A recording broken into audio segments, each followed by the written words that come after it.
Bonjour tout le monde. Ça fait depuis plusieurs semaines que je regarde le débat sur la loi 21. Je réfléchis, je lis, je m'informe. J'essaie de voir comment les gens réagissent à ça. Et en tant que nouveau Québécois, en tant qu'immigrant, en tant qu'homme d'affaires, je pense qu'il est aussi de notre devoir de passer à l'action. Aujourd'hui, moi, j'ai décidé de prendre une position, que vous soyez d'accord avec moi ou pas, c'est votre problème, ça vous regarde. Je respecte votre décision, mais vous devez respecter la mienne aussi. Alors aujourd'hui, je vais vous mettre quelque chose au clair avec les gens qui sont contre la loi 21. Donc, d'emblée, je suis pour la loi 21. Déjà, je vous donne un contexte. Je suis africain, je viens du Congo-Brazzaville, je suis chrétien. Donc, je ne suis pas quelqu'un qui n'a aucune religion, donc qui en a rien à foutre de la loi 21. Donc, je suis chrétien, je suis pratiquant, je vais à l'église, je paye ma dîme. Troisième chose, j'ai habité dans plus que 6 pays dans le monde. J'ai eu des parents diplomates. J'ai habité en Tunisie, en Libye, j'ai été en France, j'ai été en Suisse. Je suis allé en voyage dans plein d'autres places comme à Cuba. Je suis allé à Cotonou au Benin. Donc, la culture en général, je la connais. Okay? Vous n'allez pas me dire, oh, il sort d'un trou, il n'a jamais vu le monde, puis il pense qu'il comprend comment ça marche. Quand même, j'ai expérimenté d'autres choses. Je ne suis pas raciste. Je suis marié à une femme blanche québécoise depuis l'année passée. Donc, une fois de plus, on ne peut pas dire oh non, lui, il est raciste. Parce que non, clairement, je suis marié à une personne d'une race différente. J'ai déjà travaillé avec des gens de toutes les orientations sexuelles. Quand j'étais à Toronto, j'ai dansé dans un cabaret avec un gars qui était gay. Alors que moi, je suis chrétien, puis j'ai rien à voir avec l'homosexualité. Mais c'est un être humain, je l'aime, je l'apprécie, je le respecte avec ses choix. Bref, sans trop parler de moi, je veux aller directement au sujet. Je vous ai donné juste un contexte pour que vous ayez une idée de qui parle. À la lumière de tout ce que je viens de dire, la loi 21 n'interdit pas les gens d'exercer leur liberté de religion. Mais pas du tout. Là. On n'est vraiment pas dans le même registre. Ça n'a pas dit on va fermer des mosquées, on va fermer des églises. Ça n'a rien à voir. On a juste dit Au Québec, ça fait longtemps qu'on a décidé de séparer la religion et l'État. Et ça fait plus de 10 ans qu'on débat des signes religieux. Notre projet de loi prévoit que les signes religieux vont maintenant être interdits pour les employés de l'État en position d'autorité. Par exemple, les policiers, les gardiens de prison et les enseignants des écoles primaires et secondaires. laissez votre signe à l'extérieur, c'est tout. La laïcité ne va pas à l'encontre de la liberté de religion. Chacun va rester libre de pratiquer la religion de son choix. Vous travaillez chez McDonald's. Vous allez porter le foutu t-shirt et la foutue casquette. Si tu n'aimes pas ça, tu trouves un job ailleurs. C'est aussi simple que ça. Moi, je suis chrétien. Si je travaillais au gouvernement, je n'aurais pas besoin d'avoir ma croix avec moi. Pourquoi? C'est quoi? Dieu va me protéger seulement si j'ai la croix. J'irai en enfer si j'ai pas ma croix sur moi.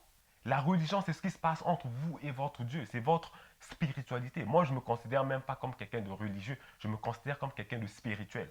Et les religions, là, pour ceux qui, je pense, qui ont été dans une cave pendant les 40 dernières années, là, les religions, il y en a plein dans le monde. Ils ont toutes leurs coutumes. Ils ont tous leurs vêtements traditionnels ou spirituels et tout ça. Les Maradoniens, cette religion créée en Argentine en 1998, compte plus de 100 000 fidèles provenant des 4 coins du globe. Ils se réunissent devant des photos de Diego Maradona et y prient. Happy Science, c'est une secte dirigée par ce maître-là, Maître Okawa, un gars qui se prend pas pour un balai à chiottes. On parle d'un gars qui dit posséder la vérité universelle, communique régulièrement avec les esprits de Mahomet, Jésus, Bouddha, Confucius et peut-être même Vincent Lagaffe. Numéro 3, le pastafarisme, ou l'église du monstre spaghetti volant. Ses adeptes sont les pastafariens et portent une passoire sur la tête. Numéro 4, le Jediisme. On croit tous un peu aux Jedi, mais eux plus. 500 000 personnes déclarent obéir au code du Jedi aujourd'hui.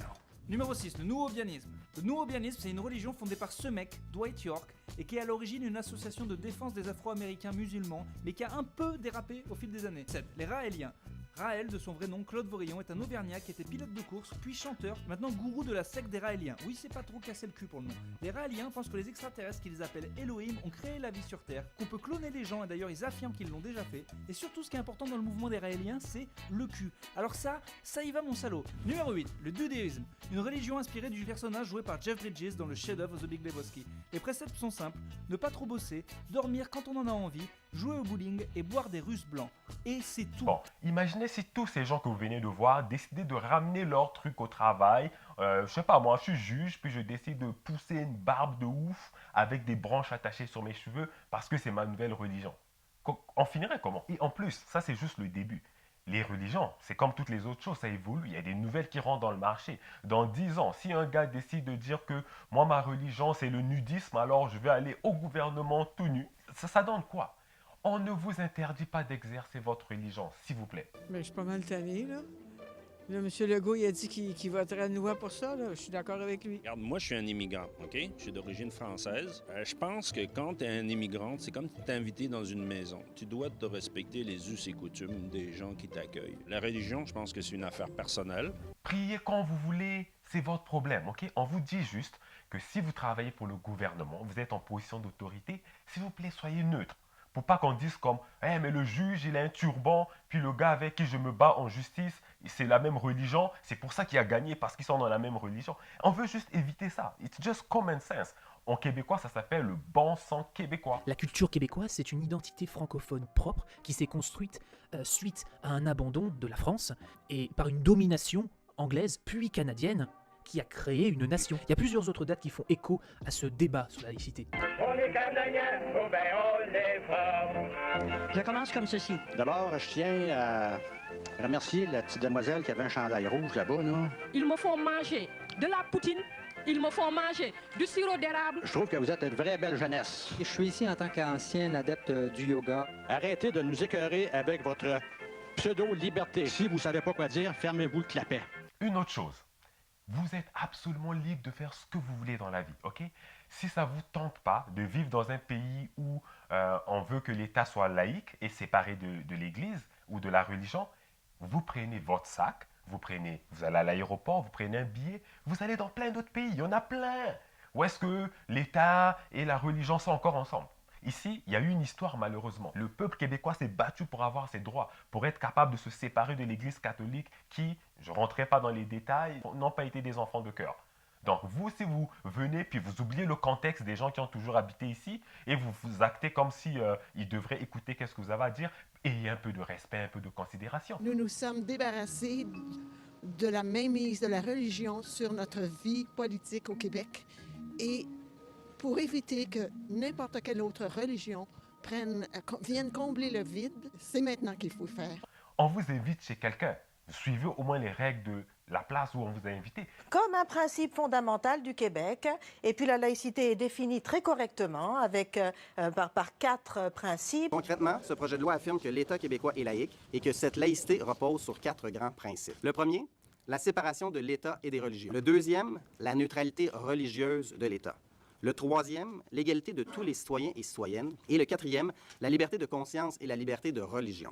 M. Trudeau a dit, par exemple, mais voyons, le Canada est un pays laïque, pas besoin d'imposer un code vestimentaire ou des interdictions vestimentaires pour pousser plus loin cette laïcité-là. Depuis la Révolution tranquille, le Québec essaye d'instaurer une laïcité, et puis principalement dans les écoles, n'est-ce pas? Alors on est passé de commission scolaire religieuse à commission scolaire linguistique. La commission des droits et libertés de la personne, à l'époque, avait reconnu que c'était attentatoire à la liberté de conscience des enfants d'avoir un crucifix tout le temps devant soi dans une classe. Eh bien, qu'est-ce que vous en pensez? C'est un modèle.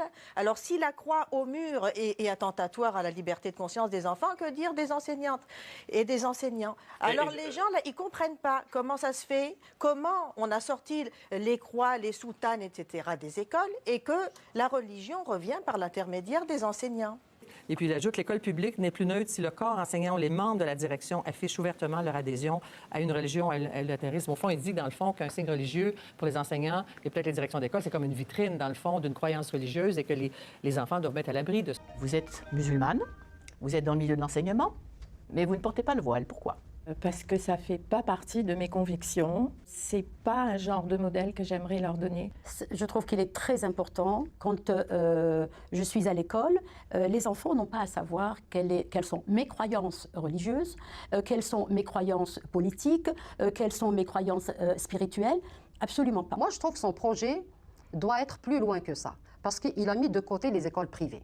Je suis désolée, même les écoles privées, on doit protéger les enfants. Pas seulement par rapport au voile, mais par rapport à comment on gère les écoles religieuses. Pour moi, en tant qu'enseignante à l'école, il n'y a ni synagogue, ni mosquée, ni église. Le sanctuaire de l'école, c'est le cerveau. Il faut fixer des règles, et c'est ça qu'on fait. Certains vont dire qu'on va trop loin. D'autres vont dire qu'on ne va pas assez loin. En réalité, ce projet de loi, il est modéré, comme le sont les Québécois. Ce projet de loi précise aussi que les services publics vont devoir être donnés à visage découvert. Il est temps de fixer des règles parce qu'au Québec, c'est comme ça qu'on vit. Et les gens disent que oui, mais c'est un faux débat parce que même si on porte des signes religieux, ça ne va rien changer. C'est la personne qui compte et pas son signe religieux. Vraiment? Le truc avec les symboles, c'est que ça influence la personne. Tu ne peux pas dire que je m'habille avec mes vêtements spirituels ou un signe religieux, mais que j'agis vraiment comme une personne qui n'est pas dans cette religion. Genre, je porte un signe musulman et je décide de manger du cochon quand je suis au travail. Mais non, ça influence sur qui tu es. Ça va ensemble.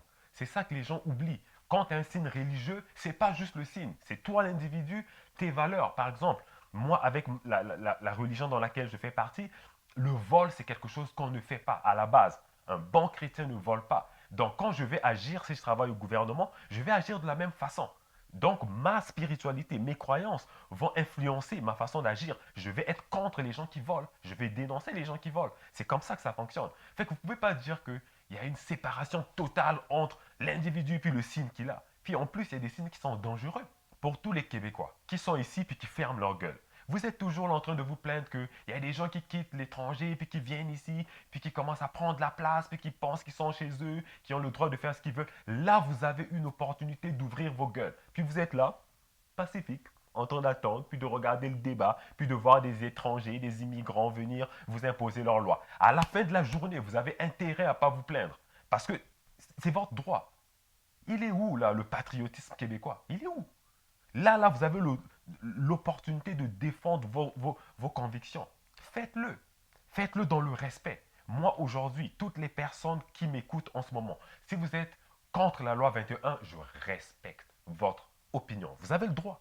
Je vous dis juste mon opinion, je respecte le vôtre, respectez le mien. Et venez avec, au moins, faites un effort de venir avec des arguments bétants, quoi. Moi, je sens genre du rejet, le fait de refuser de porter quelque chose qui n'a pas vraiment nécessairement d'influence sur nos décisions, genre je pense que vraiment du rejet, je me sens rejetée.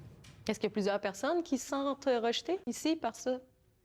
Je ne me sens pas acceptée comme je suis, telle que je suis, avec mon signe religieux, par exemple, avec ma façon de m'habiller ou peu importe. Je pense que c'est de l'ignorance de la part de certains Québécois, parce qu'ils n'ont pas pu nous côtoyer, nous, en tant que communauté. Moi, je le vois comme une manière de pousser les gens à ne plus immigrer au Québec. Je voudrais finir en citant une citation qu'on dit souvent dans mon pays. En fait, la religion appartient à Dieu et la patrie appartient au peuple. Le gouvernement ne devrait pas intervenir dans la religion du peuple. Vous pouvez être ouvert comme vous voulez sur le monde, sur les autres cultures. C'est même bien. Moi, je vous félicite. C'est très bien. Mais réfléchissez. Vous devez être capable de faire une nuance. Tout n'est pas juste noir et blanc. C'est pas comme « Ah, t'es contre la religion ou t'es pour la religion ». Il y a un juste milieu. Et c'est à ça que je vous appelle. Si vous écoutez cette vidéo, peu importe la religion dans laquelle vous êtes, ou que vous soyez juste une personne spirituelle, peu importe qui vous êtes, juste soyez logique et réfléchissez. Posez-vous la question. Si tout le monde qui travaille chez le gouvernement ou dans des positions d'autorité au gouvernement décidait d'arborer fièrement leur signe religieux, selon vous, ça ferait une harmonie ou ça serait comme un désordre? Même juste visuellement, les opinions. Après, un va me dire, oui, mais le vendredi saint, je ne peux pas rentrer parce que moi, tu sais, c'est spirituel chez nous. Ça influence. Les signes religieux ne sont pas juste des signes, ça influence les positions des individus qui les portent. Tu travailles chez le gouvernement, ça veut dire que tu es une partie du gouvernement. Le gouvernement, ce n'est pas des bâtisses, là. C'est des individus. Les gars qui travaillent à la police sont une extension du gouvernement. Alors donc, ce n'est pas une question de religion, ce n'est pas une question de nationalité, c'est une question de vision de la société. Vous pouvez pratiquer votre religion où vous voulez, il n'y en a pas de problème, ok? Vous pouvez même l'emmener au travail, enlevez-le avant de rentrer, en sortant, remettez-le. It's fine.